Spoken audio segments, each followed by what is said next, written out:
Това ще бъде Ан 24 със светла. С едно нощче, тялкам. Това ще бъде тялото. Тялото на самолетчето. Горе-долу тялото го завърших така с нощчето и сега ще почна го шкура с шкурка. Голяма играчка е между другото. Показвам само така елементите. Това ще е тук горе стане. Това тук и от другата страна.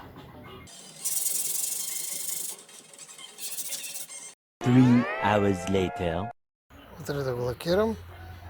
Слагам лепенките. И сме готови. The next day.